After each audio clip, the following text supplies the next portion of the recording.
শুভ সকাল বন্ধুরা, সবাই কেমন আছো? তোমাদের ভালোবাসায় আমিও ভালো আছি অনেক। আশা করি তোমরাও সবাই ভালো আছো। আজ অনেক দিন বাদ একটা ব্লগ ভিডিও করছি, সময় হয়ে উঠছে না। আর সপ্তাহে মনে হয় 2-3টাই ব্লগ ভিডিও দিতে পারবো আমি, কারণ আমি সময় পাই না ভিডিও ক্লিপ নেওয়ার। তো আমার ভিডিও তোমাদের কেমন লাগে অবশ্যই কমেন্টে জানাবে। আর আশা করি আজকের ভিডিওটি অবশ্যই ভালো লাগবে, দেখতেই থাকো তোমরা। তো আজকে হচ্ছে শনিবার। তো সপ্তাহের শনিবার আর রবিবার আসলেই যত সংসারে কাজ থাকে, কারণ বাকি 5টা দিন তো আর হয়ে ওঠে না। তাই সপ্তাহের এই 2 দিনই ঘর পরিষ্কার করি আমি। আর রাস্তার পাশেই ঘর, তো ধুলোবালু তো পুরো হয়েই থাকে, কারণ সবসময় গাড়ি ঘোড়া চলে। আর এখন যা ধুলো, যা রৌদ্র উঠছে, বৃষ্টি তো নেই দেখা। খুব কিন্তু গরম পড়েছে আমাদের এখানে। জানি না তোমরা কারা কারা দেখছো, তোমাদের এখানে কীরকম ওয়েদার।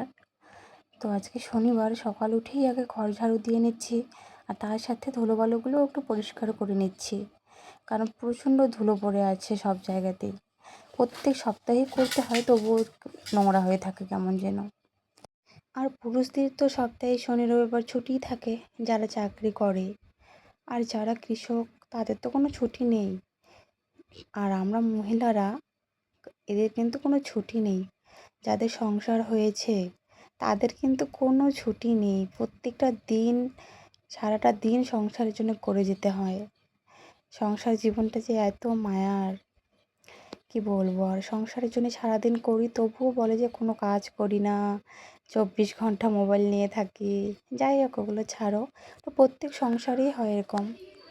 তো আজকে শনিবার যেহেতু, তাহলে একটু কাছাকাছিও আছে আমার, তার সঙ্গে এই রুমটাও একটু পরিষ্কার করে নিচ্ছি। আর ছেলে তো শুধু বারবার আসছে, মা করছে আর যাচ্ছে। তো আজকে সকাল সকাল তোমাদের দাদাভাই চলেও যায়। তো ওকে আর হয়তো আর চা বানিয়ে দিতে পারবো না, কারণ আমি স্নান করিনি এখনো পর্যন্ত। আর আমরা স্নান না করে কিন্তু রান্নাঘরে যাই না। অনেক সকাল সকাল কিন্তু উঠে পড়েছি, তাও কিন্তু কাজ শেষ হচ্ছে না। আর সকাল এখন মনে হয় 6:30 বাজে। আর দেখতেই পারছো দরজার পাশ দিয়ে কীভাবে সূর্যি মামা উঁকি দিচ্ছে। তাহলে কী হারে রৌদ্র উঠেছে বুঝতেই পারছো। প্রচণ্ড গরম দিচ্ছে এখন, প্রচণ্ড। এতদিন তো খুব ঠান্ডা ঠান্ডা করে কাটিয়ে দিলাম, আর এখন বুঝতে পারছি কিন্তু যে গরমটা কী। তো ঘর পরিষ্কার হয়ে গেছে, এখন ঘরটা মুছেও নিচ্ছি। আর সকালে কিন্তু শুধু নিজের ঘরের কাজটুকুই থাকে, আর উঠান ঝাড়াটা থাকে। রান্নাঘরের যা কাজ থাকে আমি রাত্রেই করে রাখি। আর আজকে যেহেতু শনিবার, আমরা নিরামিষ খাই, তো বাকি কাজগুলো কিন্তু কালকেই করে রেখেছি। খাওয়ার শেষেই সব কিছু মেজে কষে রান্নাঘরে সব কিছু ধুয়ে রেখেছি, কারণ জানি সকালবেলা সময় হয়ে ওঠে না, সকালে টিফিন করতে হয়, তারপর শনিবার যে বাচ্চাকে একটু পড়াতে হবে, তার জন্যে রান্নাঘরে সব কাজ শেষ করে রাখি। আর সকালে উঠেই শুধু ঘর মোছা, ঝাড়ু দেওয়া, জামা কাপড় কাচাকাচি আর পরিষ্কার পরিচ্ছন্ন টুকটাক যা থাকে তাই করি। আর আমার ভিডিও তোমাদের কেমন লাগে অবশ্যই কিন্তু জানাবে কমেন্টে। যদি কোনো ভুল করে থাকি তাহলে অবশ্যই কমেন্টে জানিয়ে যাবে, আর লাইক সাপোর্ট করে যাবে। সো তোমাদের দাদাভাই চলে গেছে কিছু না খেয়ে, কারণ আমার স্নান সেরে ঘরে আসতে 8টা 15 বেজে গেছে। আর তোমাদের দাদাভাই ওদিকে 7:30টার মধ্যে বেরিয়ে যায়। তো আজকে শুধু লেবু জল করেই চলে গেছে খেয়ে নিয়ে। তো আমি স্নান সেরে আসলাম, এসে একটু পরিষ্কার পরিচ্ছন্ন হয়ে নিচ্ছি। তো যা কাজ থেকে মেয়েদের, স্নান সেরে আগে সিঁদুরটা পরে নিচ্ছি। আর যেহেতু একাদশী, তাই মাই পুজো দেবে। তো এখন তো আমাকে কিচেনে যেতে হবে। তো সবাইকে আগে সকাল টিফিনটা দিয়ে দিব, তারপর আমার আরও অনেক কাজ আছে। তো একটু লেবু জল বানিয়েও খেয়ে নিয়েছি। আর সঙ্গে সঙ্গে কিন্তু এখন কিন্তু একটু এক্সারসাইজও করছি, কারণ শরীরে যা ব্যথা শুরু হয়েছে, এদিকে কোমর ব্যথা, পিঠ ব্যথা প্রচণ্ড শুরু হয়েছে। তো তোমাদের দাদাভাই তো একটা ম্যাট এনে দিয়েছে, বলেছে প্রতিদিন ব্যায়াম করতে। তো আমি একটু চেষ্টা করছি সকাল আর বিকেলে একটু একটু করে। তো তোমাদের আমি আর দেখালাম না, কারণ আমি ব্যায়ামে সেই ড্রেস পরে ব্যায়াম করছি না, কারণ অত সময়ও নেই আমার কাছে। তো বাড়িতে যা ড্রেস পরিস তা দিয়েই একটু ব্যায়াম করে নিচ্ছি। তারপর একটু ফ্রিজে জল রেখে দিচ্ছি, আর ছেলেকে ওখানে লিখতে দিয়েছি। আর ও বারবার লিখে লিখে আমার কাছে আসছে, মা হয়েছে, মা হয়েছে। যদি একটু না বসি তাহলে ওদের আর পড়া হয় না। তো বাসন কোসনগুলো রাতে মেজে বাইরে রেখেছিলাম, ওগুলো ঘরে এনে রেখে দিচ্ছি। তো সকাল 6টার সময় উঠেছি, উঠেই কাজে লেগে পড়েছি, তবুও যেন কাজ শেষ হচ্ছে না। এখন 9টা বাজে, তো সবার ব্রেকফাস্ট হয়ে গেছে। তো আমিও একটু আম কেটে নিচ্ছি, আম মুড়ি খাবো সকাল সকাল। তোমরা সবাই সকালে ব্রেকফাস্টে কে কী খাও? তো আমাদের গ্রামের বাড়িতে তো আমরা আম, মুড়ি, চিড়ো, ছাতু এগুলোই খাই। তো আমার বেশ ভালোই লাগে মুড়ি খেতে, আমি মুড়ি খুব পছন্দ করি। তো মুড়ি মাখা আমি প্রায়ই খাই। তো তোমরা যারা যারা আমার ভিডিও দেখো অবশ্যই দেখেছো। তো একটু মুড়ির সঙ্গে একটু চিড়েও নিয়ে নিচ্ছি, কারণ মুড়িটা অল্প ছিল। তো এখানে সকাল সকাল আম মুড়ি খেয়ে নেব, তারপর ওকে একটু পড়তে বসাবো। তো খেয়ে আসলাম। কালকে আবার এগুলো তোমাদের দাদাভাই নিয়ে এসেছে, মানে ওদের ওখান থেকে ইস্যু হয় তো ওই ড্রেসগুলো, তো ওকে দিয়েছে। তো সকালবেলা আবার ওগুলো ট্রাই করেছে কোনটা হবে ওর, কিন্তু দেখছি একটাও ঠিকঠাক ওকে দেয়নি। সব সব সাইজই একটা ছোট নয়তো বড়। তো কতগুলো ড্রেস দিয়েছে, ইনারওয়্যার দিয়েছে আর টি শার্ট দিয়েছে আর কি। তো একটাও তো ওর সাইজ মতো হয়নি, তাই সব ও অগোছালো করে রেখে চলে গেছে। তো এগুলো আগে গুছিয়ে নিচ্ছি। আর ছেলে বলছে, মা এতগুলো ড্রেস দিয়েছে, এগুলো কি আমার হবে? আমি বলছি না না, তোমার হবে না এগুলো।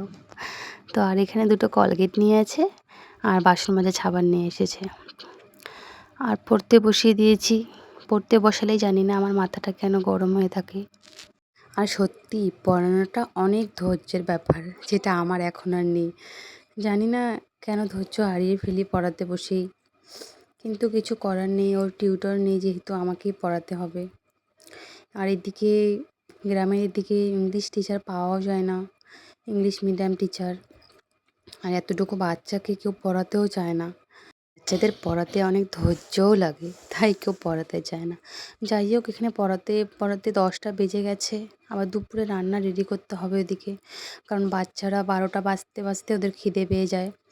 কারণ স্কুলে গেলে তো আমরা সকাল সকাল ভাত খাই, আর বাড়িতে থাকলে ওদেরকে স্নান সেরে 12টার মধ্যে খেতে দিতে হয়।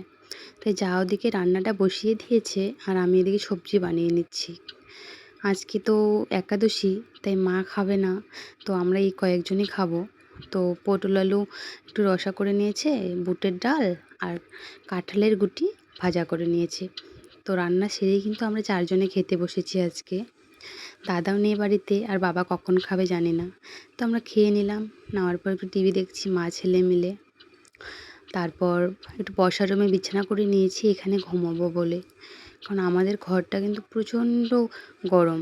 তাই দুপুরবেলা আমরা এই ঘরেই নিচে শুয়ে পড়ি মা ছেলে। তো একটু শুয়ে ওঠার পর 4টা বেজে গেছে, তো একটু মাঠে নিয়ে গেছি ঘুরতে। তো ফোন এসে গেল যে দিদির বাড়ি থেকে, যে একটু আসো, খাওয়া দাওয়া আছে এখানে। তো মা ছেলে 5 মিনিটের মধ্যে রেডি হলাম, ওই টোটোতে উঠে পড়লাম যাওয়ার জন্যে। তো দিদির বাড়ি কিন্তু একদম পাশেই, 5 থেকে 10 মিনিট লাগে আমার বাড়ি থেকে ওর বাড়ি যেতে। তো দেখো বিকেলের দিকে আকাশটা কত সুন্দর লাগছে। যাই হোক, কথা বলতে বলতে পৌঁছেও গেলাম। যাওয়ার পর 2 ভাই মেয়ে মিলে আমুল কুল খাচ্ছে, ওর মামাকে এনে দিয়েছে আমুল কুল। তো গিয়েই কিন্তু তড়িঘড়ি করে আর দেরি না করে আমরা বসে পড়েছি সবজি নিয়ে। তো এই এক ভাই, কাকুর ছেলে, ও এনে দিয়েছে ওর ভাগ্নেকে আমুল কুল। তো পেঁয়াজ কেটে নিয়েছি, আর পেঁয়াজ কাটা দেখে বুঝতেই পারছো যে কী বানাবো।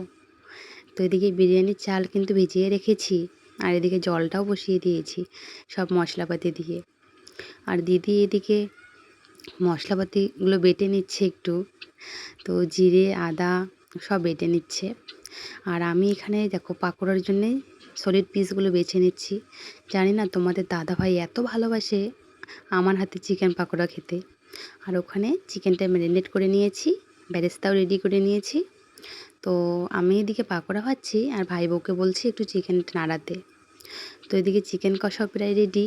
আর এদিকে কিন্তু এই গামলা দিয়ে 1 গামলা বানিয়েছি চিকেন পাকোড়া। অনেকেই কিন্তু বসে পড়েছে খেতে, এদিকে ছেলে খাচ্ছে, ওদিকে ভাইরা খাচ্ছে, ওদিকে আবার তোমাদের দাদা ভাইরা বন্ধুবান্ধব নিয়ে খাচ্ছে। তো দেখো এখানে আমার বিরিয়ানিও প্রায় রেডি, আমি দম দিতে বসিয়ে দেবো। আর এখানে স্যালাড কেটে নিয়েছি, পাঁপড় ভাজা। আর এদিকে আমি গল্প করতে করতে ভুলেও গেছি ভিডিও করতে। তো এখানে দেখো তোমার দাদাভাইয়ের 3জন বন্ধু এসেছে, আর জামাইবাবু আর তোমাদের দাদাভাই। তো সবার শেষে আমি খেয়ে নিচ্ছি, তখনই মনে পড়েছে ভিডিওর কথা। আমি আর দিদি খেয়ে নিচ্ছি। তো আজকের ভিডিও তোমাদের কেমন লাগলো অবশ্যই কমেন্টে জানিয়ে যাবে। তো দিদি খেয়ে রিয়াকশনটা দেবে, দেখো শুধু সবাই।